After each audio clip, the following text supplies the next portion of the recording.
Дури 45% од ромите земајќи од севкупниот процент на невработени во Македонија, кој изнесува 18%, се без работа.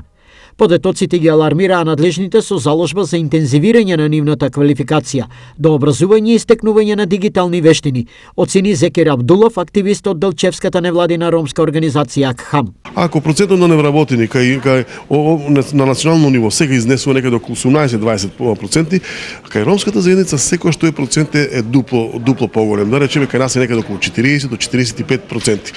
Сето тоа предизвикува една социјална категорија, односно население, односно семејства кои што генерацијски се сиромашни, од причини што ако семејството не е одецирано, не е вработено, нормално и очекувано е дека и нивните деца ќе бидат сиромашни бидејќи немаат можност ниту за образование, ниту за одредена преквалификација. Вклучувањето на ромите на пазарот на трудот како обучени и квалификувани лица е процес што ќе зема повеќе време.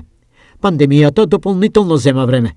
Затоа, очекувањата за конкретни резултати во насока на намалување на доста високиот процент на невработеност кај ромите ќе се почека. Доколку продолжиме уште година-две, сепак резултатите ќе можат да бидат видени затоа што дел од целната група ќе се стекне со образование, со квалификации и веќе ќе може еден дел од нив да бидат конкурентни, односно да бидат вработени со тие вештини. Ова и други детали денеска се слушнаа на една од финалните работилници од проектот Нова шанса за сите, во кој освен Делчевскиот ХАМ, Штипскиот работнички универзитет Ванчо Прке, вклучени се организации од бившите југословенски републики. Носител на проектот е Пучко училиште од Чаковец, односно Пучки отворен универзитет од Чаковец, а исто партнери се од Лендава Луцка универза од Словенија и 3 невладени организации од Хрватска, Словенија и од Македонија КХАМ Делчево. Конечната финализација на меѓународниот проект е во март идната година.